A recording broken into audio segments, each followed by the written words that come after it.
Hey everyone, welcome back to the channel. Welcome to Season 2, Week 36 of DC Sports Digest. Thought I'd be a little busy this week, but I was able to get out today, the video out today luckily, because there's lots to talk about. A lot of drafts, a lot of trades, just a lot of stuff to talk about. So without further ado, let's just get started.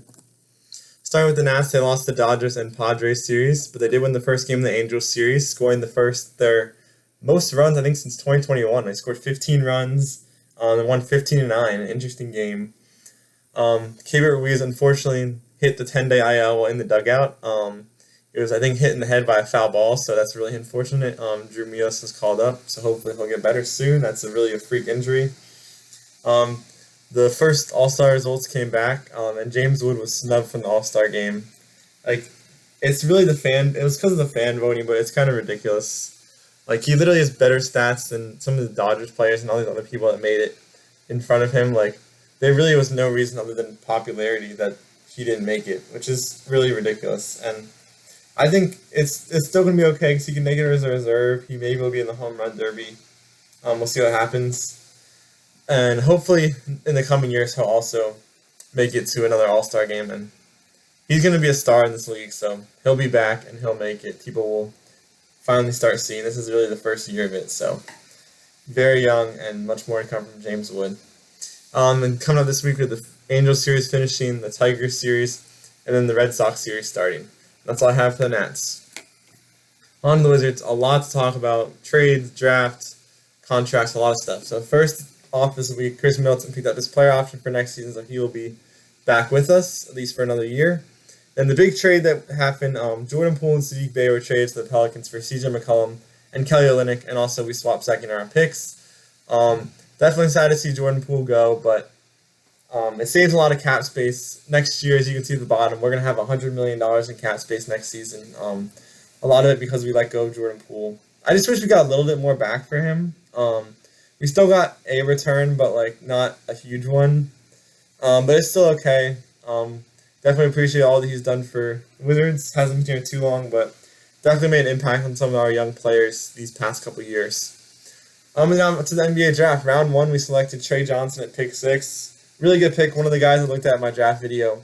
He's just a pure scorer.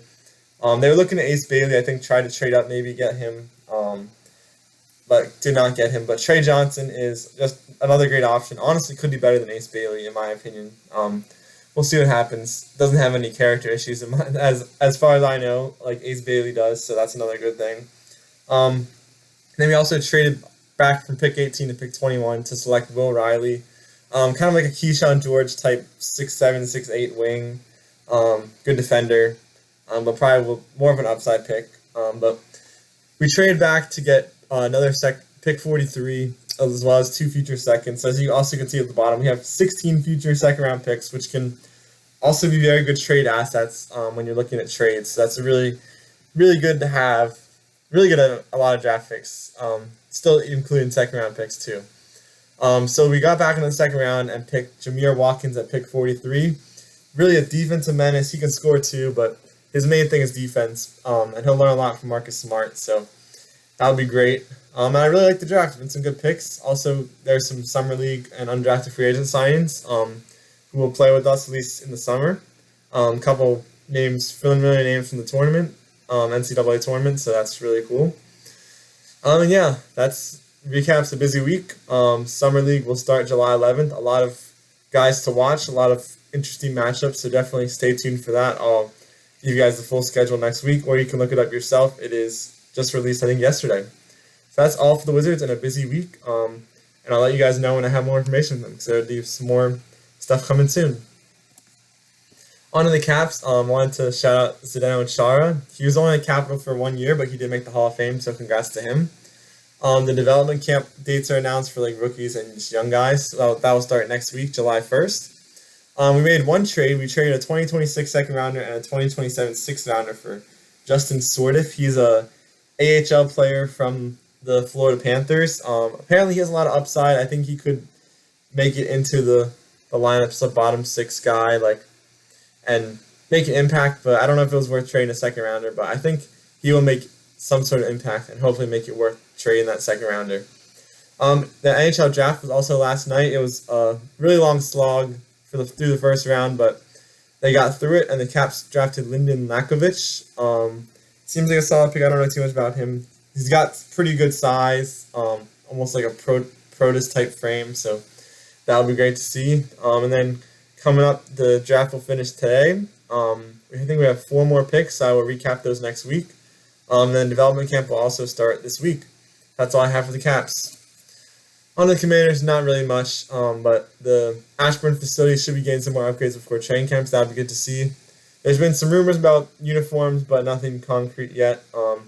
And there's some issues with the stadium getting started. There could potentially be a delay, which they're hoping not to, because they want to make sure it's ready for the 2031 Women's World Cup, and they're hoping to host some games there, so that would be really cool. Hopefully the stadium won't be delayed, and that can happen, because the stadium's going to host a lot of cool events in addition to the Commanders. So I'm going to be really excited when that happens, but got a long ways to go, so stay tuned. I'll let you guys know if I have any more information.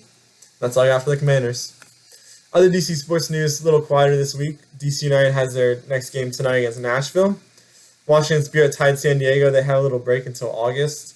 And then the Mystics had a really good week. They beat the Wings, Lynx, and Aces. Sonia Citron had a career high. I think Brittany Sykes had some good games. So really good week for the Mystics. Hopefully they continue it this week against the Wings and the Lynx. And now on to the weekly awards. I'm giving it the Mystics sweep.